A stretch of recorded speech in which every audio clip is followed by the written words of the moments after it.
이제 오늘 우리에게 주신 하나님의 말씀을 나눕니다. 오늘은 시편 42편 말씀을 함께 보겠습니다. 시편 42편 1절부터 마지막 11절까지 말씀을 교독합니다. 하나님이여, 사슴이 시냇물을 찾기에 갈급함 같이 내 영혼이 주를 찾기에 갈급하니이다.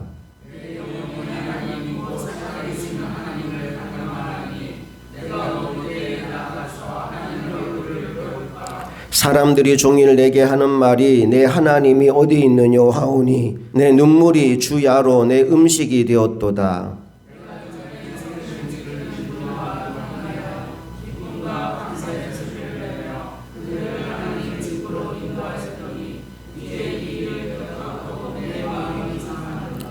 내 영혼아, 내가 어찌하여 낙심하며 어찌하여 내 속에서 불안해하는가. 너는 하나님께 소망을 두라. 그가 나타나 도우심으로 말미암아 내가 여전히 찬송하리로다.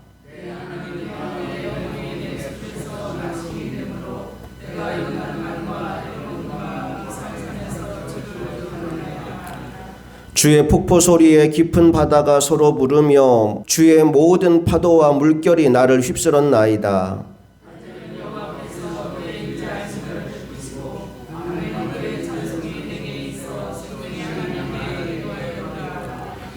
내 반석이신 하나님께 말하기를 어찌하여 나를 잊으셨나이까. 내가 어찌하여 원수의 압제로 말미암아 슬프게 다니나이까 하리로다.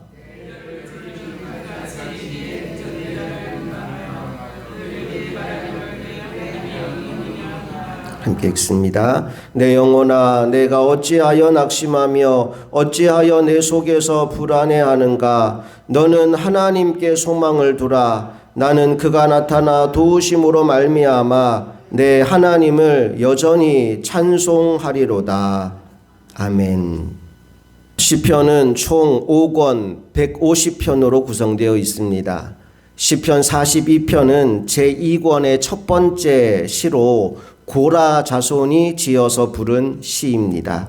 1절을 다시 한번 읽어봅니다. 시작. 하나님이여, 사슴이 시냇물을 찾기에 갈급함 같이 내 영혼이 주를 찾기에 갈급하나이다. 아멘. 사슴이 시냇물 찾기에 갈급함 같이. 여러분, 이 말씀을 읽을 때 우리나라 저 숲속에 옹달샘을 찾아 헤매고 있는 꽃사슴을 떠올리시면 안 됩니다. 그러니까 팔레스타인 땅은 숲보다는 척박한 광야가 훨씬 더 많은 지형입니다. 여러분, 그곳에서 몇 날 며칠 동안 물을 찾아 헤매는 사슴을 한번 떠올려 보세요.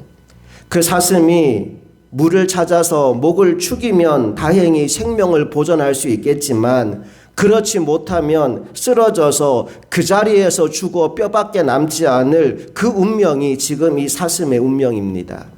그러니까 지금 이 사슴에게 있어서는 시냇물이 생사가 걸린 중요한 문제라는 거지요.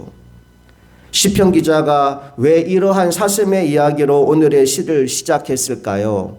바로 하나님을 갈망하는 지금 자신의 상황이 그와 같았기 때문입니다.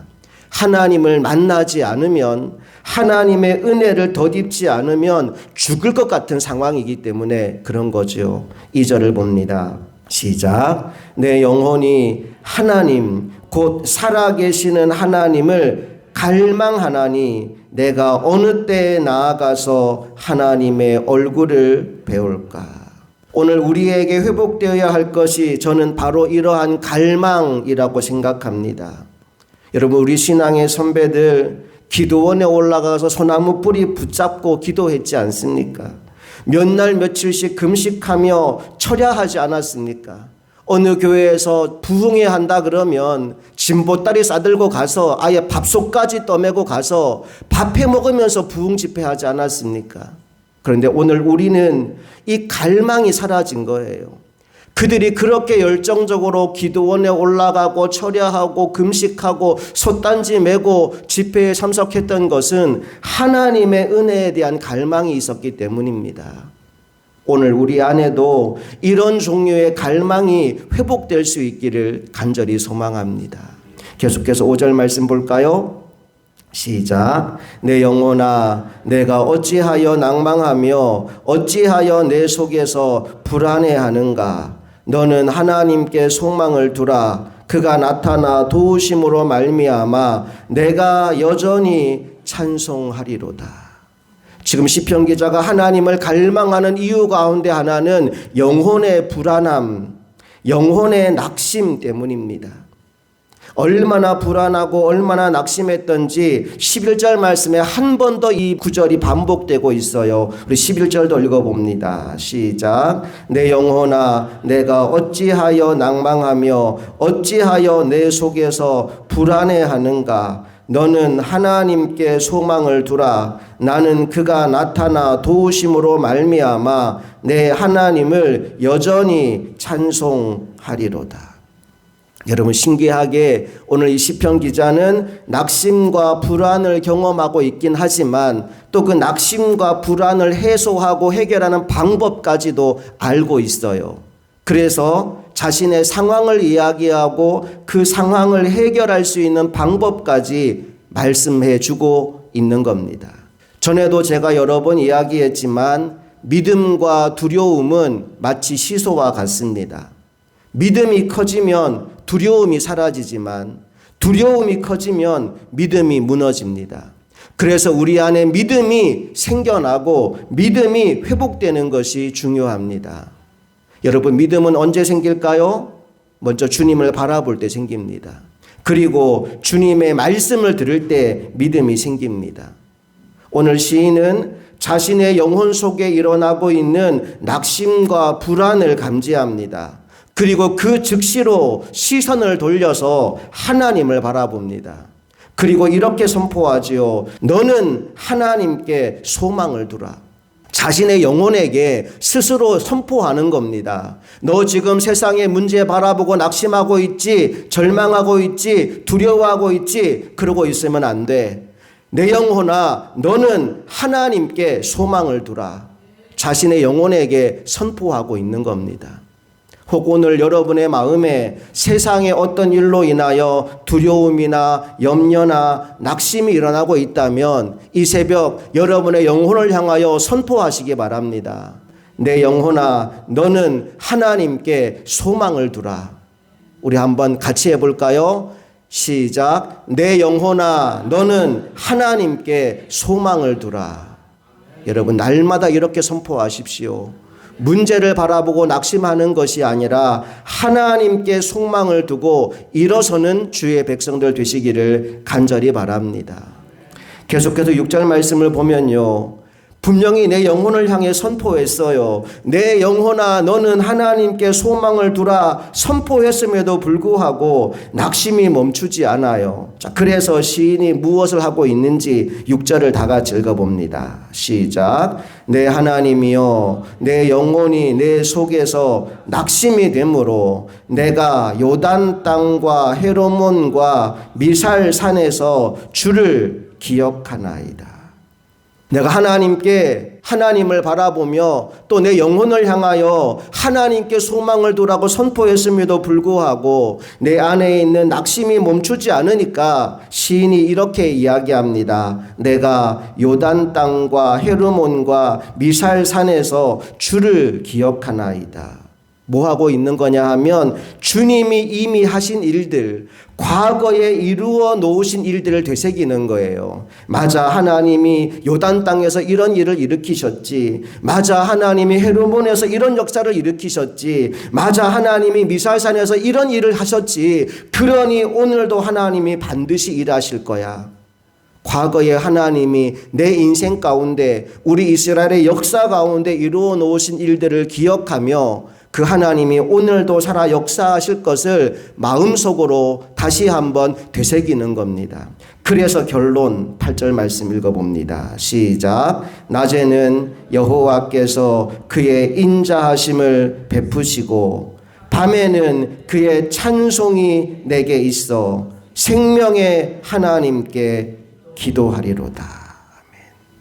전에는 낙심하고 염려하고 불안해하며 살았는데 바뀌었어요. 어떻게 바뀌었느냐? 찬송과 기도가 밤낮 멈추지 않는 인생으로 바뀌었다는 겁니다. 저와 여러분의 인생도 그렇게 바뀌어지게 되기를 간절히 소망합니다. ERO의 법칙이라는 것이 있습니다. E는 영어로 이벤트, 사건을 말합니다. R은 영어로 리액션, 반응을 말합니다. O는 영어로 outcome, 결과를 말합니다. 어떤 사건이 발생했을 때 어떻게 반응하느냐에 따라서 전혀 다른 결과가 만들어진다라는 내용의 법칙입니다.